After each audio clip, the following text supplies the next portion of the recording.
guys, it's Lisa Unger, and I am so excited, so excited to be here with the amazing Caroline Kepnes. Look at this gorgeous book. We all have a complicated relationship with Joe. We all do. Of course we do. Yep. We have a very uncomplicated relationship with Caroline, who is absolutely wonderful and super talented. She's the New York Times bestselling author of You, Hidden Bodies, Providence, and You Love Me. That's the most recent book. Did it just come out this year? Yes, in April. In April. I can't believe it's already July, but oh my yeah. God, it's already July. Like anyway, we can't even talk about like time and all of that because it's just too crazy. But you know, she's also, I also had in my Caroline research, I also found another little tidbit that I'm super excited about. So she was a pop culture journalist for EW, but more importantly for Tiger Beat. Yes. Oh my God. Which is like my tween and teenage self, like most favorite ever magazine that ever existed. I mean, I remember Tiger Beat and Teen Beat. I mean, wow. Yep. I was a New Kids on the Block girl, just tearing them up, putting them on the wall. My dad's like, there's this band called Led Zeppelin. I'm like, Joey McIntyre. Like, what? That's amazing. So I was super excited to have that little tidbit. Her books are usually successful and best-selling, and of course adapted for Netflix with You. That was the first. I know that there's been a second season, but not a third yet. Is that right? Coming later this year. Coming later this year. I'm sure everybody's very excited about that. And, you know, she's just been, you know, obviously the work is just completely raved about. It's been called Completely Addictive, Utterly Unique. And a starred book list referred to it as sly and subversive, and Paula Hawkins calls it fiendish, which is a very good word. I'm sure she's. I like that. Yeah. Sounds very British when she says it. I'm sure she is British, right? Yep. Mm-hmm. Yeah. and yes, and so I really love the Lit Hub comment that I read, which was that Joe is like a culturally aware Dexter. They are so good. Like they're writers in everything I read. I'm like, yes, like they're always nailing it for people. Yeah, for sure. And a more romantic and humorous Hannibal, which I mean, those are two pretty major comparisons. And I think that it's, you know, I think it's apt because I think Joe is definitely up there with those, you know, sort of very dark anti-heroes who find ourselves really deeply involved with, even as we're like, okay, this guy is a total psycho, he's a killer, you know, why do I have a relationship with him, you know? And I think it's such an interesting and smart comparison. Well, yeah, that's one of those things I like that comes into play a lot. Like he's very proud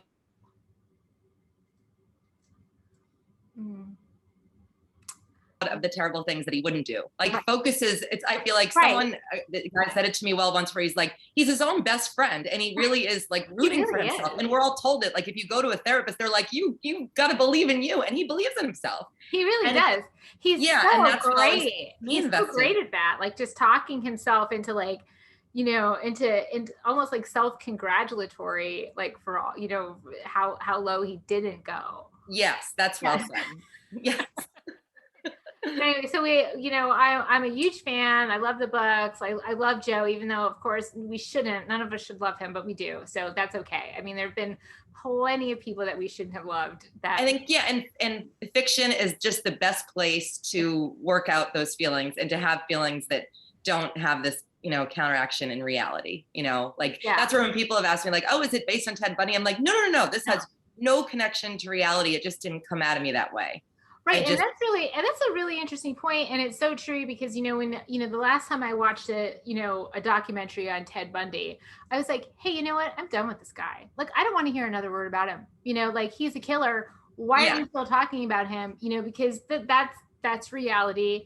You know, that was a real psychopath who murdered women, and our fascination with him is, you know, it's inappropriate and it's time to move on. Right. Like, and he was in it for the murder. Yes. Like to me, like that's where I'm like, no, Joe, like number one, like doesn't want things to work out that way. Number two, always works it out where he feels like he's doing what's best for some woman who there's someone toxic in her life and he's removing them from the situation and then they can't hurt anyone. But someone like Ted Bundy is just like out there wanting to take advantage. I mean, and it's that a totally different universe, right? I mean, Did you watch the Zac Efron movie? I started it and then I had to move on. Yeah. Not because of anything to do with the movie or him or anything, but just that I was like, that was my moment of like, I've had enough of Ted Bundy. I'm sorry. Yeah. It's been a long time too. It's been, we've been talking about it for a real long time. Yes. And I think that I think it's true too that you know, the fictional person that you become involved with, you know, even though he may like even like a Hannibal Lecter, you know, he too has his code, as does Dexter. Yes. They have a code and you can and when you're inside that head as a reader, you know, in this idealized world that we create for our readers, you know, they can come with us and they can come with these dark characters and sort of achieve some sort of, you know, understanding of that particular character and take out of it that he's like a psychopath. Yeah. And to me, there's also nothing scarier than someone who's very, very smart, but also has a deranged, very personal moral compass. Yeah. But I love that, like, all those men, they pay attention. They do. In a way that, like, we've seen it in every sitcom and everything. The guy who kind of drifts off, whether he's like going from girl to girl, or there's a line in Dumb and Dumber I've always loved where she's like, well, I won't bore you with that. I'm talking. And he's like, oh, thank God. And I'm like, these guys, they listen. Like that. I remember as a kid, like reading that book, like, oh God, look at him, like paying attention to her and wanting to figure her out. And yeah, they do. If you're in the laser beam of their attention, it's a very, very interesting and nice place to be until, of course, it isn't. So yes. Yeah. The of course moment. Of course moment. Yes.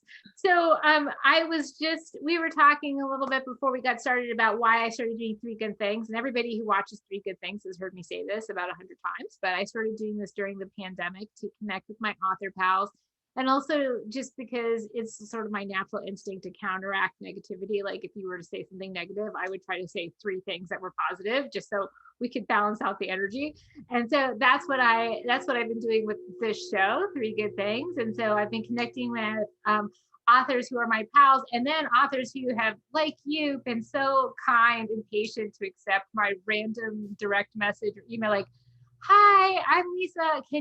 Will you hang out with me? Will you be my friend? I'm like, oh my God, it's you? Like, yes. Like when, what time? Yes. Thank you for coming on and connecting with me in this way. And that's the other thing, is that like maybe we would have found each other somewhere, like at a conference or something, but not for a while. So we found each other like this. That's super exciting. Yeah. And that's a very good thing. Yeah, absolutely. Mm-hmm. So, and all of us are readers first, right? All writers are readers first. This is where we fall in love with story, you know, and the pages of somebody else's book, you know, so we're all like, as writers, we're all readers, like waiting for that moment in our own books or in the books of others, where you open up the page and you're like, oh, this is going to be so good. I think of it as rockabye, like when you're looking for a book to read and you read those first few pages and you're like, oh my God, I'm the baby and I'm in it. And I'm like, this, you know, the story is taking me on a ride. And yes. Exactly.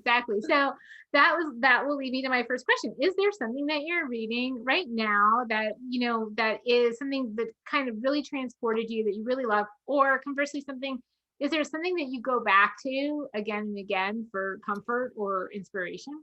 Yeah, well, both. I'm home. This is the house where I grew up, my mom's house. So I love going through like my bedroom and seeing all the books that were there, like in high school and in college, like the old copy of Catcher in the Rye. Oh, nice. I just wish I had better handwriting, because I would love to know those stupid things, you know? Okay. And yeah, when I got home, I went for Stuart Onan's Emily Alone, because that's one of those books for years. It was an ultimate rockabye of like, you're just in this woman's head, and she's a widow, and something about it was so transporting, and it stayed with me for years. And every time I come home, it's like I go back to it And and I'm doing an event with Samantha Downing next week. So I just like absolutely inhaled For Your Own Good. Oh yeah, I did too. Yeah. I love and this was a great place for me to be reading it too, because when I was younger, whenever I had anything in school, I would yell at my parents like, I want to go to a private school. Oh, yes. I think I have it. Hold on. Oh. I do. Yeah. Yeah. Oh, Sam. Yay. It's so good. It's so great. Everyone's gonna love it, I'm sure. Yes, that devilish, and I don't know about you, but I was like so excited about the pods because number one, like coffee pods in general in public places scare me when I'm like you go in a meeting and they're like, oh, and you can go over there. I'm like, where other people are all the time that you don't know, touching them, not just germs, but just like people are weird. Yeah, that was very cool. That was a very cool element to the story. There were so many great things about it. I mean, just the school itself and the kids and all the different sort of, the perspectives and stuff. It was just a really excellent book. I very much enjoyed it. And I love Samantha Downing. She's just such a lovely person as well. Me too. And she's another one of us like you. I'm like, oh, we'll just hit a magic wand and we'll be in person all together at the same time. Exactly. We are. We're gonna have to take some of these things on the road, because I had Sam on I had her at the very beginning of the pandemic. She came on to Three Good Things. So I think we need to like take our little threesome on the road somewhere. So when we can meet someplace and do something together, we're definitely going to do that. Let's do that. Yes. Absolutely. It's a plan. We'll make it happen. Yes. Excellent. So those are the books that you have going on. And most of us are like, we're all in love with story in general, right? So it's not just, and I think that I read somewhere that our generation of writers, or my generation of writers, is the first generation to be as influenced by film and television as they were by books. Yeah, I would agree so much. Like that's where like I wanted to do that. Like I feel like when you do something so much, like we watched so much. I'm Gen X, and I feel like it was just a language. And then we watched movies where people, like I always think of Reality Bites, where they're speaking the language that's based on what they watched. Exactly. So we watched them being the, like it's, I'm not putting this into words, but you know what I mean, like the Russian doll of it, of like, totally now we watch things which were all people talking about the things they watched. Exactly. That were reruns when they watched them. So the rerun of it. Exactly. And we're also influenced by, things that, are not necessarily, that are not necessarily what we wind up writing. But we're just influenced by story and character and how things are told, and different ways that stories can be told. And so we're all sort of we all come from that place. And I'm just wondering, is there something for you right now that you're watching that you think is just fantastic, or again, something that you kind of go back to? Because I do that a lot with my daughter, especially. We watch and rewatch things. Like we've watched. Oh my God, yes. Like there's something like so relaxing about that. So like she and I will watch like Hamilton or Moana or Stranger Things, or even though we've seen them all like a million times, just because we want to be like. And I wish they would make that public, because I'm genuinely curious. Like, how many times have I watched The Comeback? How many times have I watched the first 2 seasons of Roseanne? Because I love the level of that story, where seeing that ensemble grow, like there's a different DJ in the pilot, thinking of what's become, where Roseanne is now. Yeah. So I love like the story itself, but then the story behind it, and like trying to look for those little moments where you see a glimmer of that controlling personality, You're like, and it's just comfort. I feel like when I can talk along with something, I only want to watch it again and again and again. Yeah. The Comeback. Yeah. Lisa Kudrow on The Comeback. That's one of those things that always lifts me up, because it's a great like that character is so specific. There's such a pinpoint that like every single little thing she does with her face, like she knows that her face is an instrument, and she's used it, like it's ways in which I'm like, oh, like after you watch it for a while, you're aware of your nose and your cheeks. And that's a great one. That's a really great one. And Mayor of Easttown is something recently that I just watched it. Do you get this, like when different people start telling you to watch something, and I'm very like, I will when I want to, and stubborn. Like I'm not going to watch that. Like I don't want to watch and that. Sometimes I don't want to watch it while it's like the thing, like when you go on Twitter, and I'm like, I don't want to play along right now. I want to watch it in my vacuum. Yeah. So I finally watched it, and I was like, and I loved it. And then I got home and immediately watched it again. Yes, I need to watch it again too, because it was so. And I actually, when I first started watching it, I just could not get into it. I was like, I had like, I went through like kind of a phase where I just like didn't have my same appetite for grim, usually I have really like bottomless appetite for the dark and the grim, like, but for whatever reason, I was going through a phase. I was like, I, I mean, I just was like, I could not get into it. And I was like, I'm just not going to watch it. It's not for me. And then like 3 people that I really respect, whose taste I really was like, no, you have to finish the first episode. I was like, okay. And so I finished the first episode and I was like completely hooked. And it is, it's an excellent, excellent show. I love it. And I know what you mean. Like, I'm very familiar with that phase. Like, I will go through that phase and only watch The Middle is a show that I love. Like, right. I'll watch that like on repeat.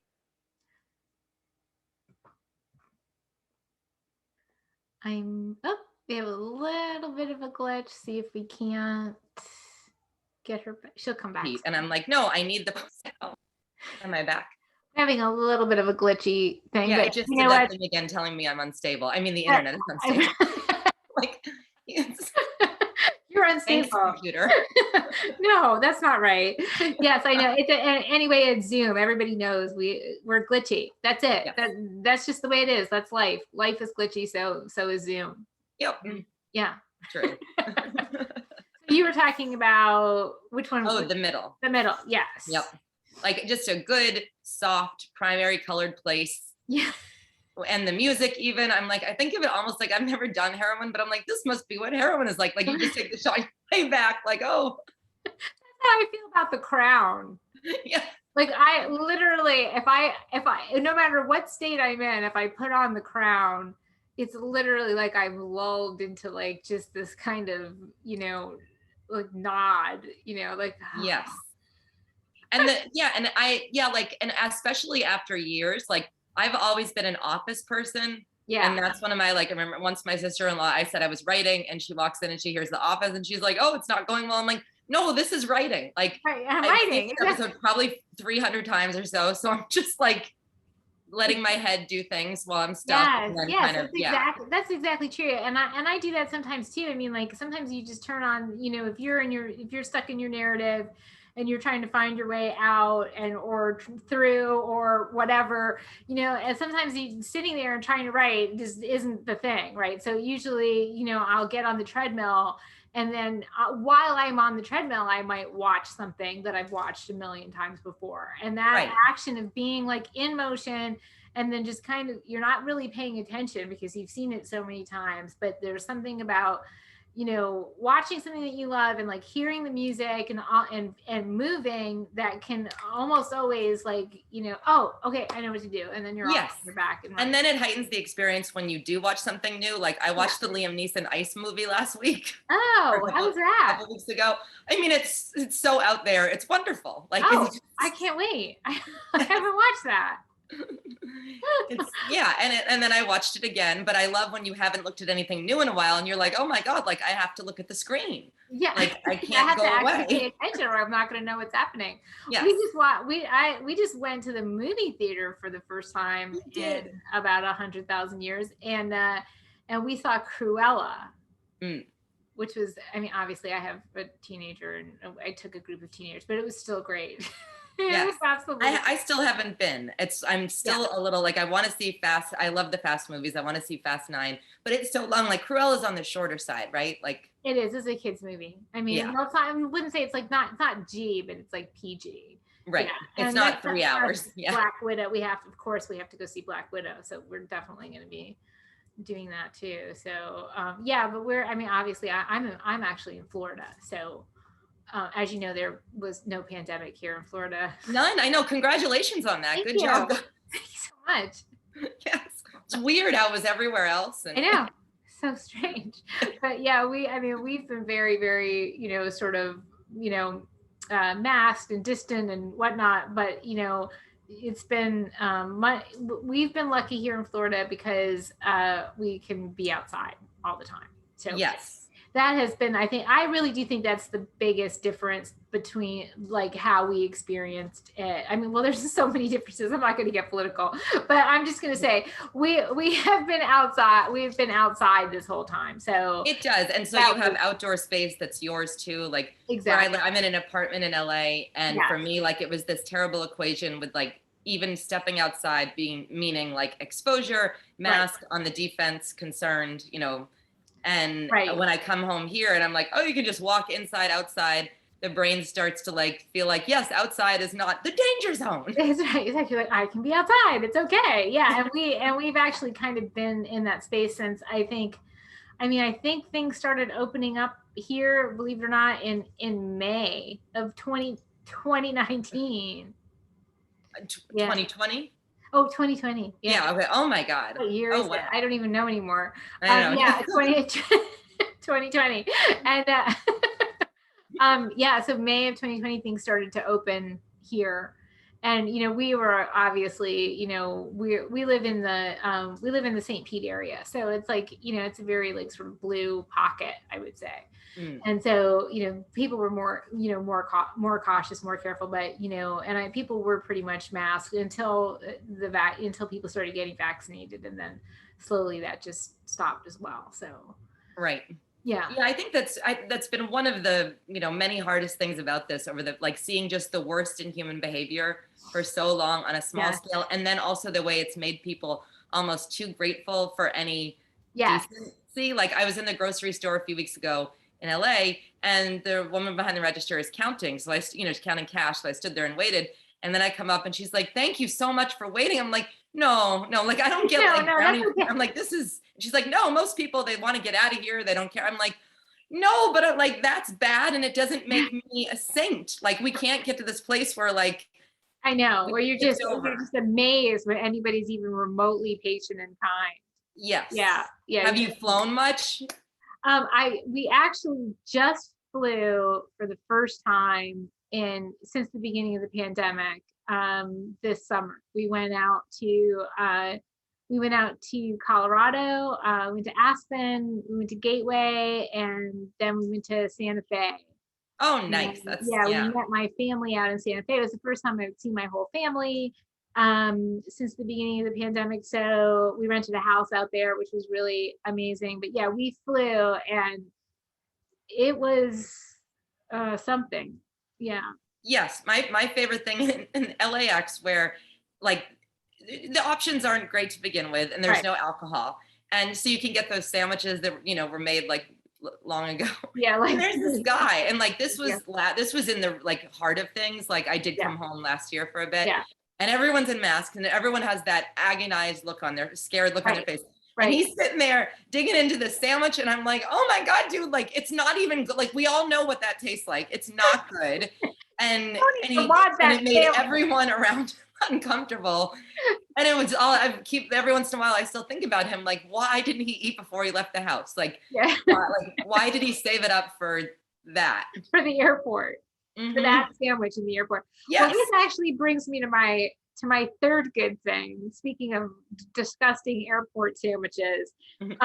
So is there anything that for you is like kind of your go-to meal, or is there like a comfort food that you kind of like, okay, you're having a day and you're like, I need to have X? Like, so is there anything like that for you, or like something that you cooked a lot during the pandemic, like anything new that you like? Well, I'm one of those people. I'm not such a cook, but early on in the pandemic, like, I got so wary of I didn't even like the idea of someone having to go out and get my food and bring it to me and go into my belly. It was just and I just wanted that control too.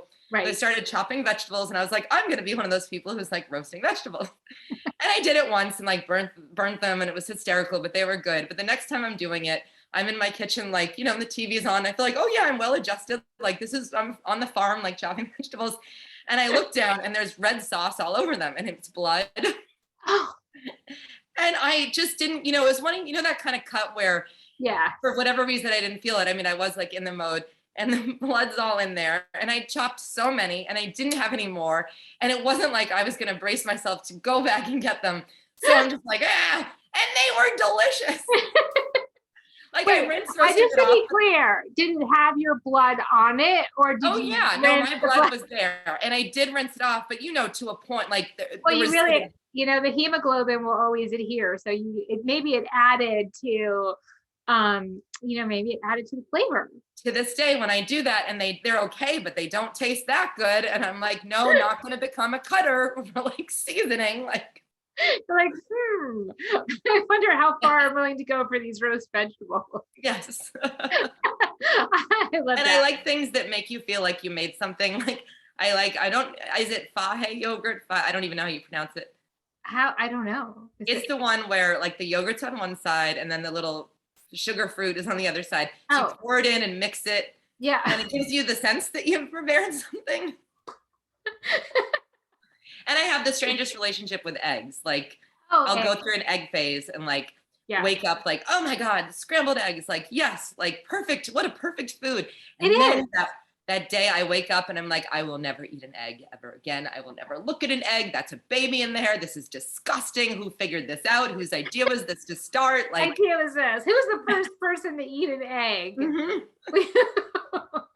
We want to know. That's hilarious. That I know exactly what you mean by, I do often have that moment with eggs where I'm like, this is like a miracle. I mean, if you think about it, right? Like it's this perfect like source of protein. I mean, yeah, okay. So it's not exactly a chick. It's not exactly a baby chicken that can get to where it needed to go. It's not exactly that, right? I mean, it's basically unfertilized. Is that right? I think so. I'm sure somebody will write to me and tell me what I've gotten Someone's wrong. going into a rabbit hole as we speak. There's somebody on Google right now who's going to write and talk to us about eggs and what they really are. But I mean, I do always have that moment about eggs, like how perfect it is. I always find myself telling my daughter, like in our, like home economics kind of thing, like if you can make an omelet, you're good to go. Right. You are right. Like you could have that for lunch or dinner or whatever. It's always cheap. It's always healthy. It's always protein. Yes, it's protein. It has that like presentation when you like, I've gone from omelets to scrambles. Sure. Because my omelet so often, like I make it, I'm like, look how pretty. Like completely raw, like vegetables hard as a rock. Like, but I got good with Brussels sprouts. That's another thing that I like. That makes me feel very, the simplicity of like olive oil, salt, pepper. Like, yes. I like that. And then heat, and then if you burn it, it's even better. Yeah, I like everything burnt. Yes. Yeah, me too. And like one day when I get some cancer, it will definitely be because I'm like, blacken it. Like, yes. I want it blacker. Yeah. Charred. Yes. Some people want to lick the spoon. I want to go on the grill and pull off the black stuff. Yes. I know it's good. I don't know why it is good. I think that so you like it burned and you like it bloody. Yes. And I'm just summing it up. Yep. I'm just summing. And to be clear, we're just talking about food. Just talking about food. Yes. Excellent. Caroline, you are awesome. I absolutely love hanging out with you. I know everybody is going to love this episode of 3 Good Things, and everybody's going to continue their ongoing relationship with Joe. Yes. Oh, and look what I have. Yes. Questions on the 745. Speaking of rockabye, every book you're like you are one of those like first paragraph people. Oh, that every time. Yes. Thank you. That means a lot coming from you. It truly does. And I know that everybody's going to love this. It's, as twisty and engrossing and smart and devilish as you would expect, of course. Fiendish. I can't even say British. Fiendish. I wish British were not, unfortunately. That's another thing I always do wish that I was British. I'm like, not, but that's okay. When I had vocal cord damage a few years ago, from another story, but the speech therapist that was like, so you have to do is speak in a high-pitched British accent. Yeah. And I'm like, or I can continue to have friends and live in the world. There's nothing more annoying than hello, like pretending to have a British and accent. The high pitch of it. Yeah. Yeah. It's literally the most annoying thing. Yep. So anybody who's toying with that idea, just drop it. It's not going to work. And with that, we're going to leave you. Thank you for watching us sit here and crack each other up. We're going to be friends forever. Like, this is obvious. And pretty soon we're going to take this show on the road. We're going to make Samantha Downing come with us, and you'll come out to see us in the real world. I think sooner rather than later. Caroline, thank you so much. You're wonderful. Lisa, thank you so much. You're wonderful. Thank wonderful. You.